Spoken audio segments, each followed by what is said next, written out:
যখন যুদ্ধক্ষেত্রে ট্যাঙ্ক বা মিসাইল নয় বরং মোটরসাইকেল দিয়ে আক্রমণ শুরু হয় তখন বুঝতে হবে এটি কোনো সাধারণ যুদ্ধ নয়। এটি সেই মুহূর্ত যখন বড় ঝড়ের আগে ছোট ছোট পরীক্ষা চালানো হয়।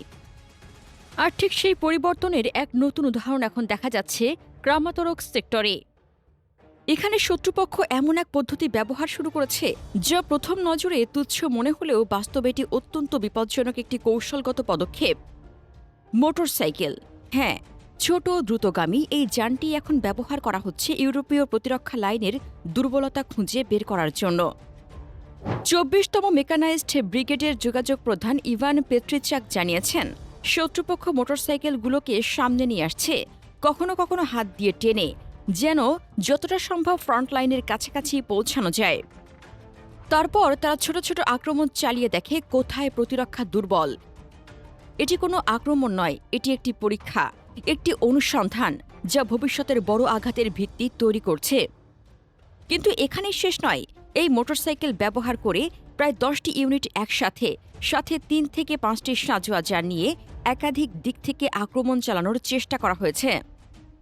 এই ধরনের সমন্বিত আক্রমণ দেখায় এটি কোনো বিচ্ছিন্ন উদ্যোগ নয়, বরং একটি পরিকল্পিত কৌশল।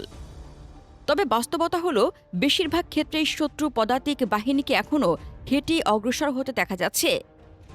তাদের ১৫ কিলোমিটার পর্যন্ত হাঁটতে হচ্ছে, সাথে বহন করতে হচ্ছে গোলাবারুদ, খাদ্য এবং পানি।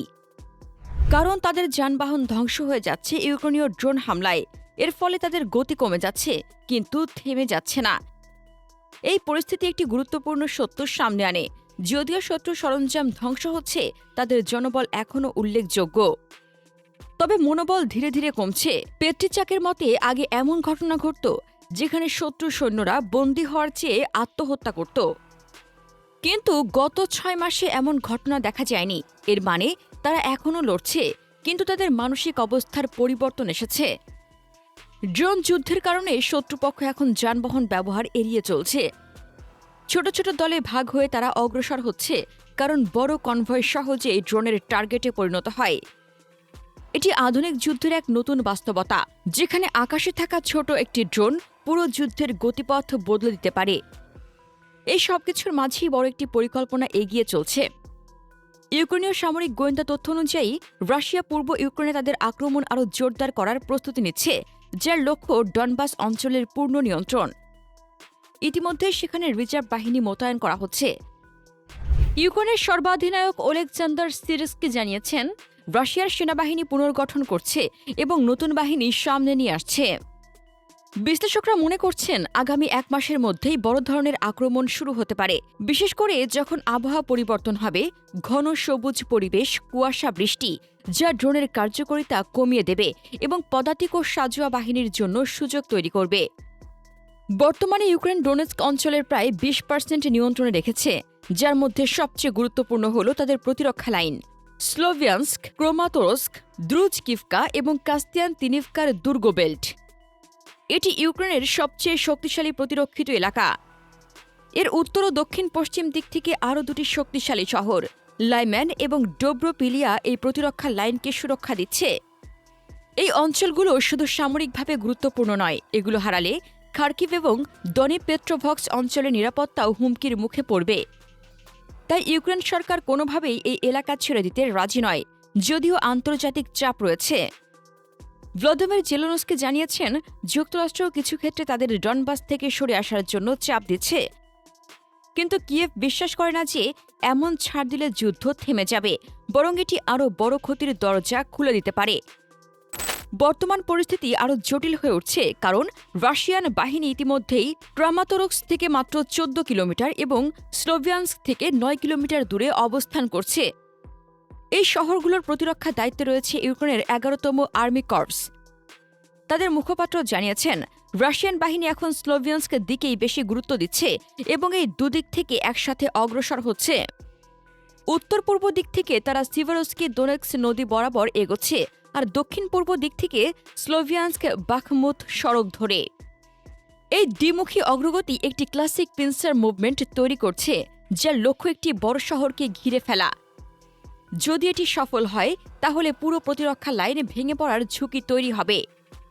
এই সংঘাত এখন শুধু ইউক্রেনের সীমার মধ্যে আটকে নেই, এর প্রভাব সরাসরি ইউরোপের নিরাপত্তা কাঠামোর উপর পড়ছে, বিশেষ করে ন্যাটো এর কৌশলগত অবস্থানের ওপর। রাশিয়ার ধাপে ধাপে অগ্রসর হওয়া কৌশল, ছোট ইউনিটি দিয়ে দুর্বলতা খোঁজা এবং বড় আক্রমণের প্রস্তুতি ইউরোপ জুড়ে এক ধরনের সাইলেন্ট প্রেশার তৈরি করছে।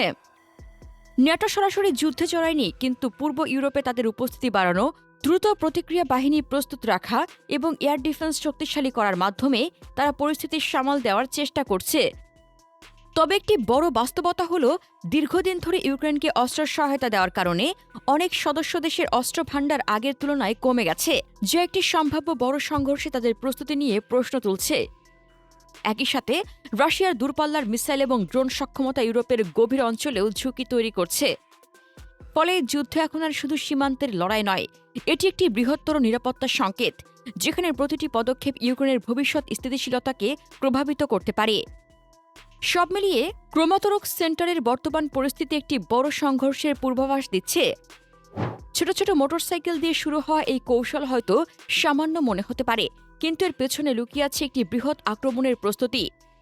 যুদ্ধক্ষেত্রে এখন প্রতিটি পদক্ষেপ, প্রতিটি পরীক্ষা ভবিষ্যতের বড় আঘাতের ভিত্তি তৈরি করছে। এবং এই বাস্তবতার সবচেয়ে গুরুত্বপূর্ণ প্রশ্নটি হল, যখন সেই বড় আক্রমণ শুরু হবে, তখন কি এই প্রতিরক্ষা লাইন টিকে থাকতে পারবে, নাকি এটি হবে যুদ্ধের আরেকটি মোড়, যা পুরো পূর্ব ইউক্রেনের ভবিষ্যৎ নির্ধারণ করবে? এখন শুধু সময় তার উত্তর দেবে। প্রিয় দর্শক, রাশিয়ার এই কৌশলকে আপনি কিভাবে দেখছেন? আপনার মতামত কমেন্টে জানান। ইরান আমেরিকার যুদ্ধ নিয়ে জানতে আমাদের চ্যানেলের ভিডিও ট্যাব থেকে ঘুরে আসুন। এই ভিডিওটি ভালো লাগলে লাইক বাটনে ক্লিক করুন। ভিডিওটি আপনার বন্ধুদের সাথে শেয়ার করে তাদেরকেও ভিডিওটি দেখার সুযোগ করে দিন। ধন্যবাদ।